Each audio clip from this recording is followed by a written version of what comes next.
Now may I invite the venerable journalist, Mr. Mark Tully, on stage, and talking to him about stories from inside India will be Ms. Bamzai. So a big round of applause for both of them. We all know he has reported on India and South Asia for a world audience for over 30 years. And as an author, the former BBC journalist has written several fascinating books on the social and cultural fabric of India. He uses his vast experience to write about characters and weave stories around them. We're privileged to have him here. And yes, over to you, Ms. Bamzai, for this wonderful session. I was just asking, should we call him Tully Saab? Should we call him Sir Mark? Should we call him Sir Tully, as a lot of Indians call you? Not Sir Tully. Or just Mark? Mark, yes.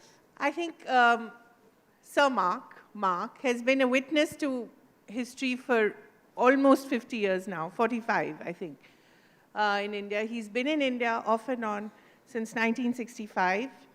He was born here, and he's witnessed assassinations, riots. He's been expelled from India. His home has been picketed. There have been protests outside his house. I think he's seen it all. I want to just take you back quickly to the emergency, because I was just watching this old video of, not so old video of yours, recounting how you were threatened by Mrs. Gandhi's strongman, Muhammad Yunus, who said that, well, I'll let you say what he said very colorfully.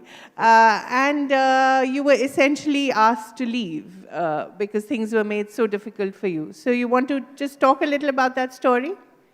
Yes, well, when it was apparently, it was the day the emergency was declared. And this is a story told by Indira Gandhi.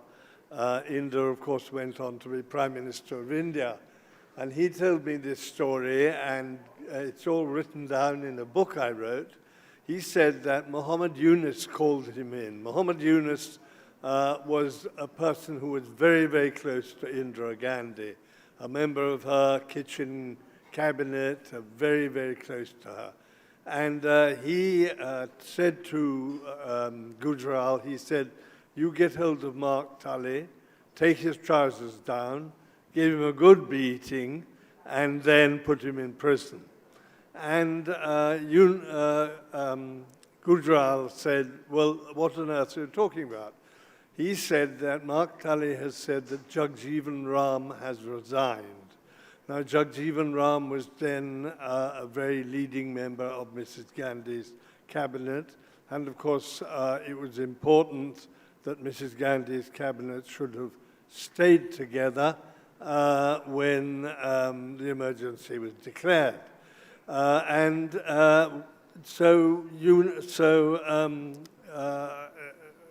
Gujral went and checked with the All India Radio monitoring, and he found that Mark Tully had never said this. So he came back and he went direct to Mrs. Gandhi rather than going to Yunus. And he told Mrs. Gandhi what Yunus had said. And then he said, well, I can't do this. A, because it's the Home Minister's job to do this sort of thing. And B, what, because take your trousers down and beat you? No. Well, apparently he thought it was. But also, he hasn't said it. So I was spared in that way. Otherwise, I could have been in jail. Yeah, well, narrow escape. Have things changed? We hear a lot of criticism about the BBC's coverage of Kashmir. Suddenly, there's been talk of that video footage that was supposed to be fake, but it turned out perhaps that it's real. There's a lot of that foreign hand kind of criticism again, which seems to echo Mrs. Gandhi. Do you sense that? Yes, I think it is very reminiscent in ways of my time.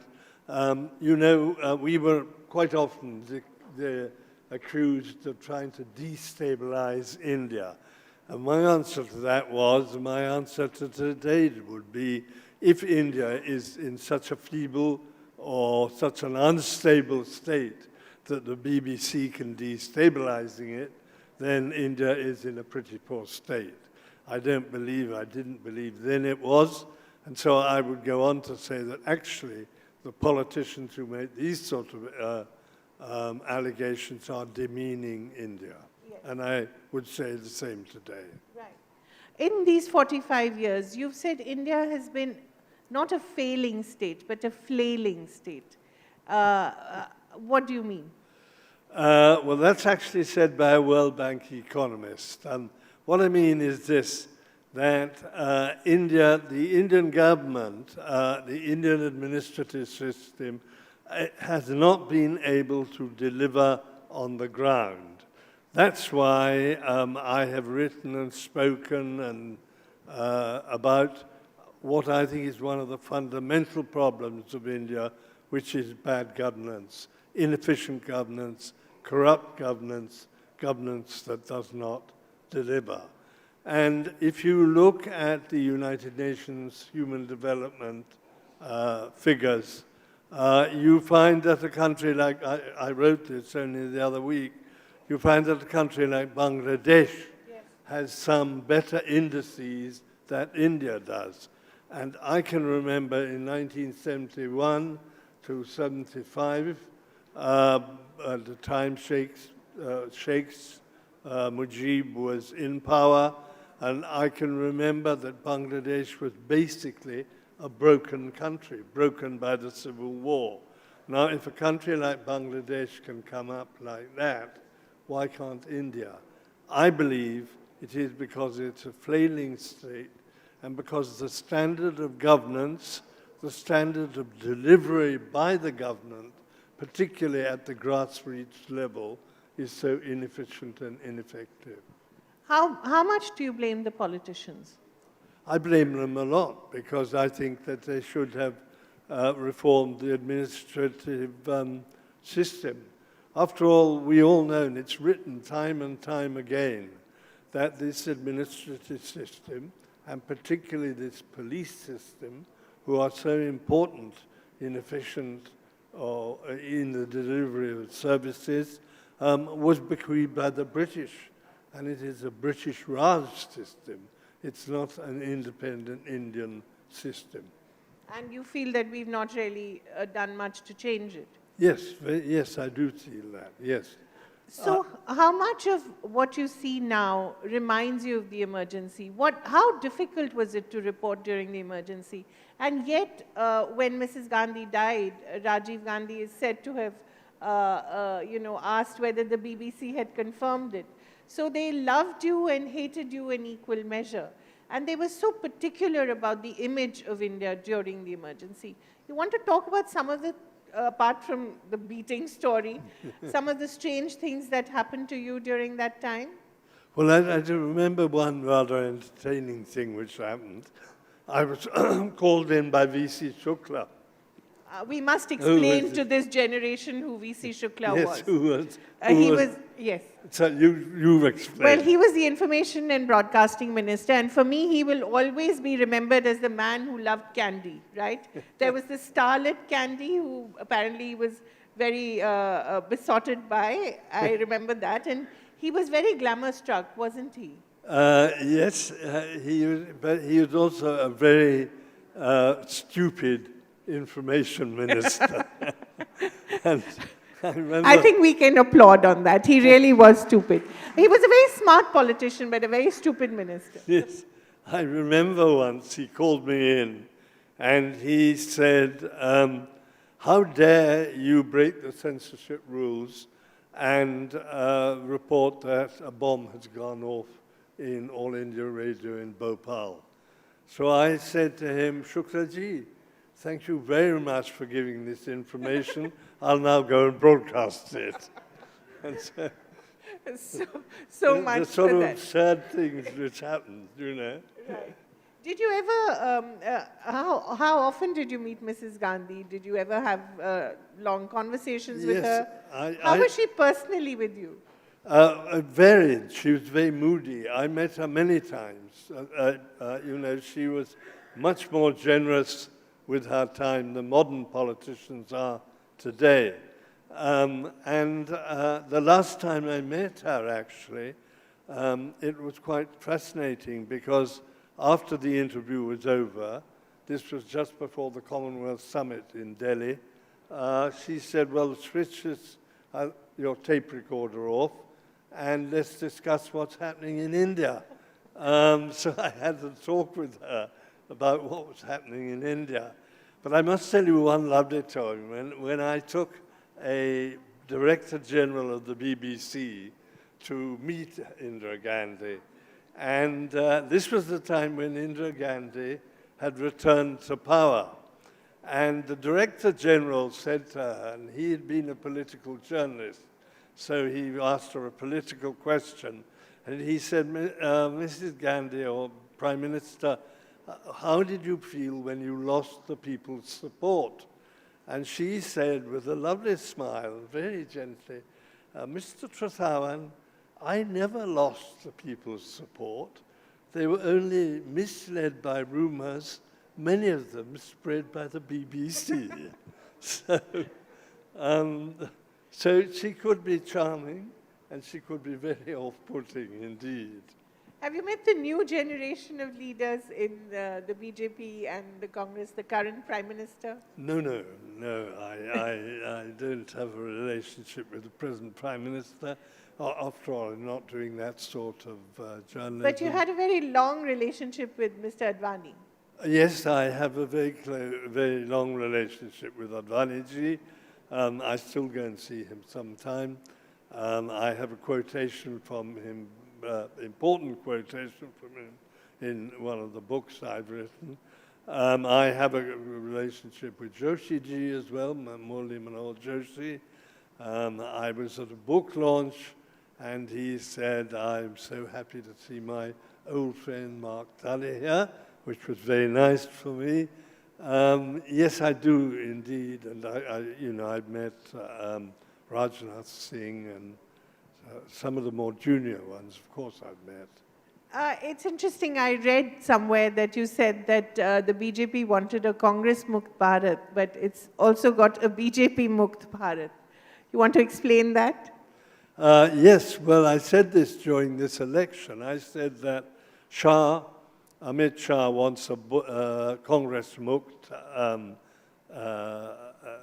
Bharat. Well, he might, who knows, he might well have achieved that, but he's also achieved a BJP Mukt Bharat, because during the election there was absolutely no mention of the BJP.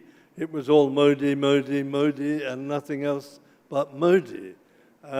So that's what I meant by saying we have a BJP Mukt Bharat as well. You've been accused of being soft on Hindutva as well, right? Some of your critics. I've been accused of many things. But you've also said that you disagree with the Congress brand of secularism. Yes, this is a long and complicated thing, but yes, I have said that, and I have written it.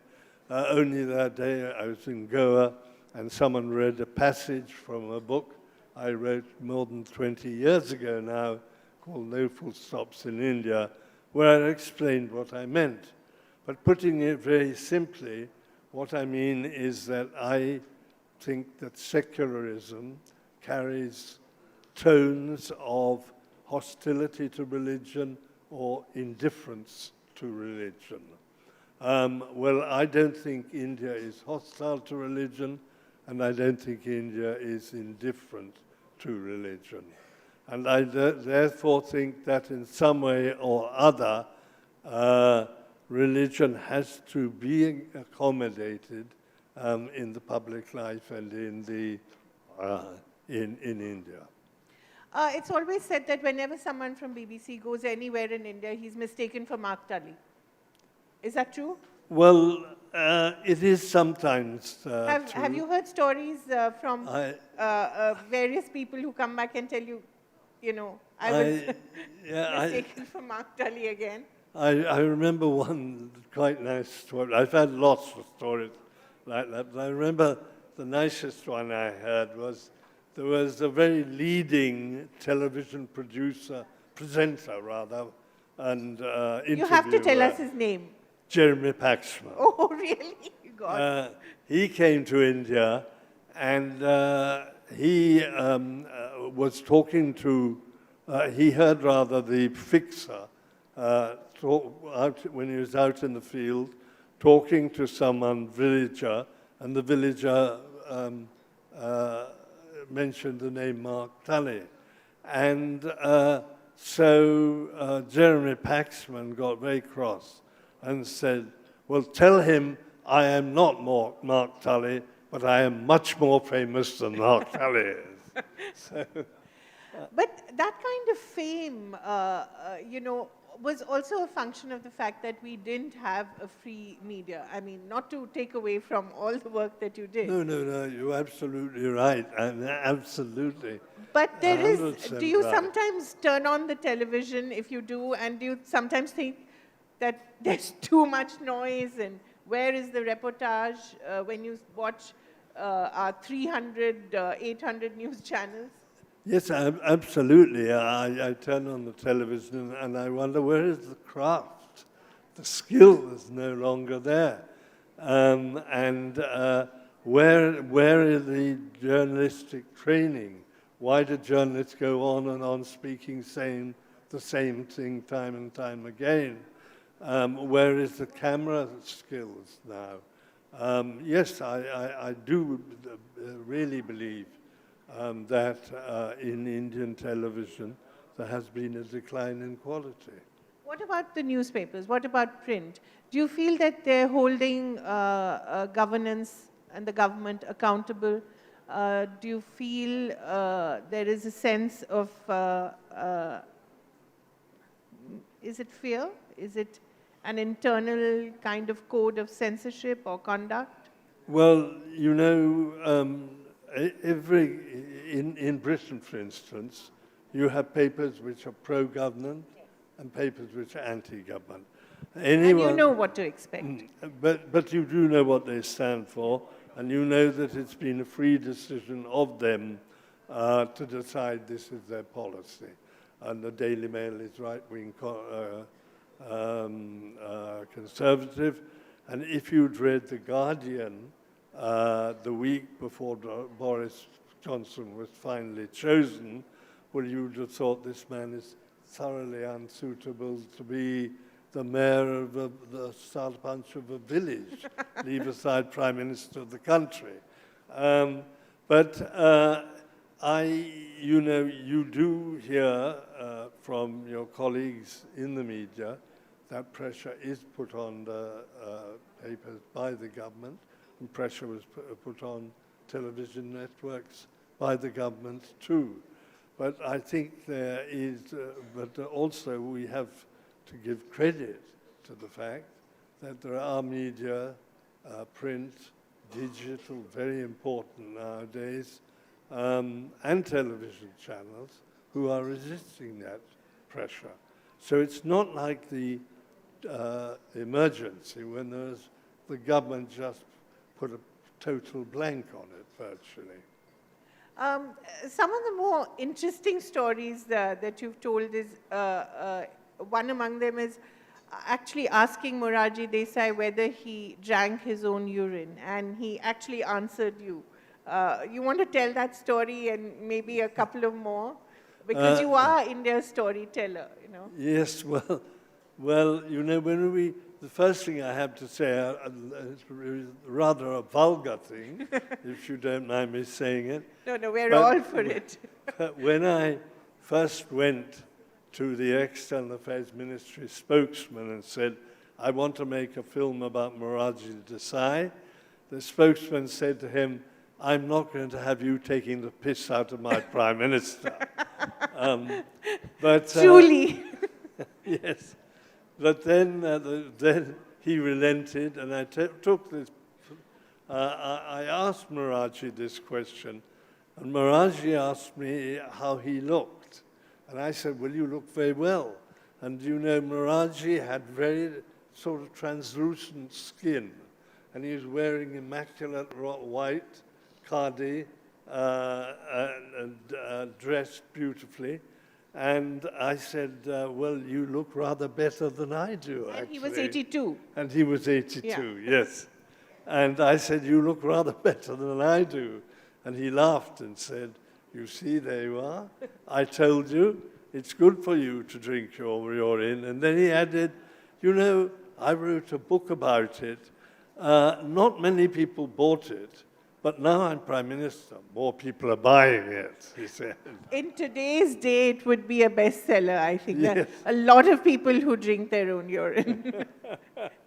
But do you have any such stories of Advani? Because he is a complex character, and now to see him, well, a shadow of his former self, I think. What do you think? He's quite a charming man. You know, I'll tell you two stories about Advani.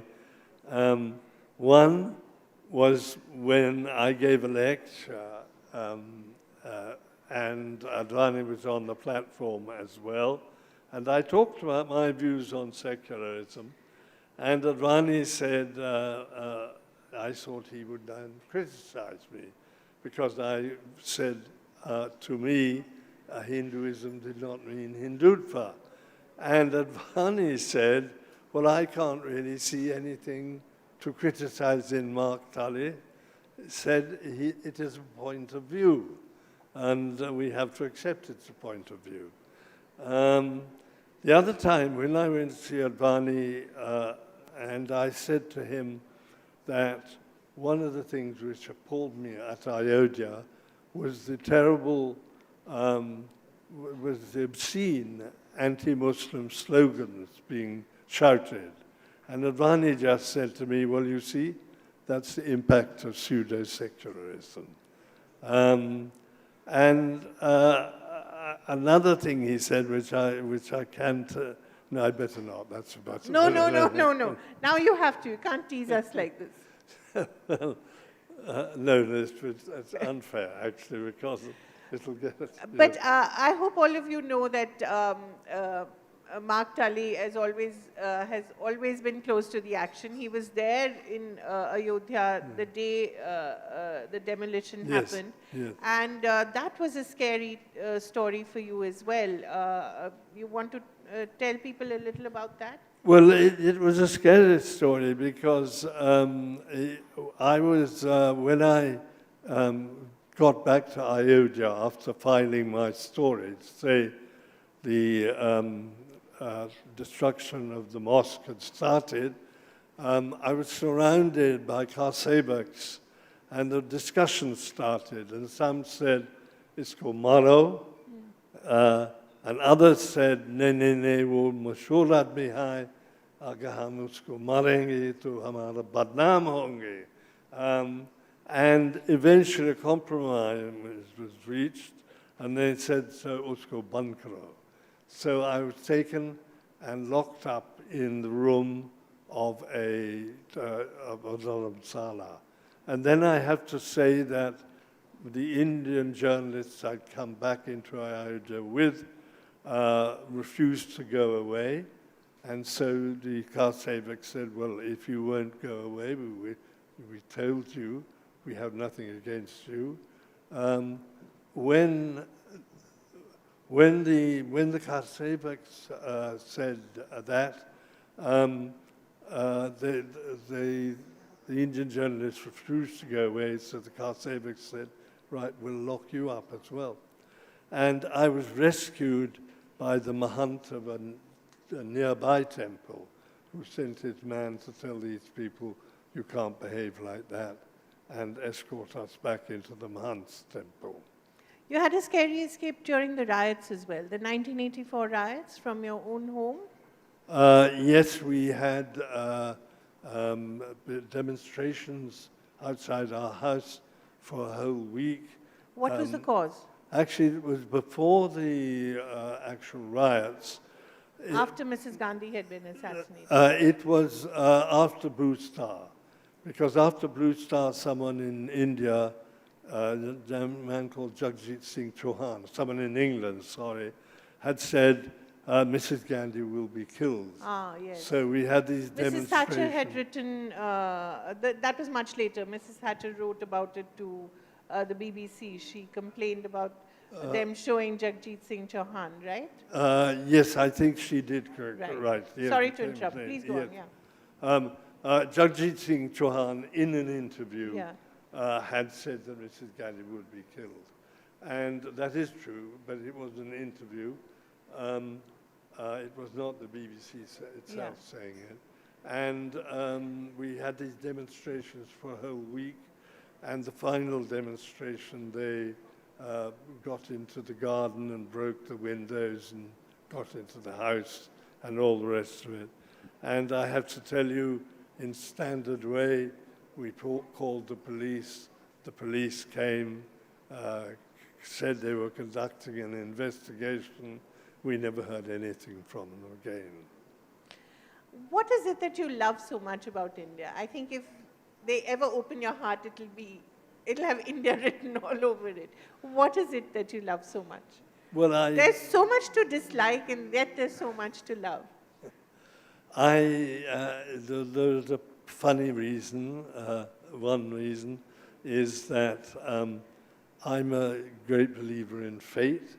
I believe in life is 90% fate, 10% what you do with it. And it's been my fate to live in India because twice or three times I should have left. Once after my first posting, I did leave. Then I came back. And once after the emergency, and then I came back. And then again, towards the end of my career, I was told I'd been here too long and I should leave, and I didn't leave. So it seemed to me my fate, and there's nothing surprising in this to me, because my family had lived in India, parts of my family, for so many years, and right back to the middle of the 19th century. So I think it's fate, primarily. But of course I have an affection for India. I have an admiration for parts of Indian culture, and I have an enormous number of friends. And above all, I've been treated with huge respect and huge affection. And you see, everyone here is evidence of that. So I'm enormously I think we can all grateful applaud for ourselves that. and Sir Mark. And given what's happening in Britain with Brexit, perhaps you're better off here. Oh, definitely. I would choose Mr. Modi over Boris Johnson anytime. What about you? I don't say. I'm tempted to say I won't choose neither. Yes, we'll leave it at that. Thank you so very much. It was such a pleasure to talk to you. And I would urge all of you to read all his books. They're just fantastic. Or just go on YouTube and listen to him speak. Thank you.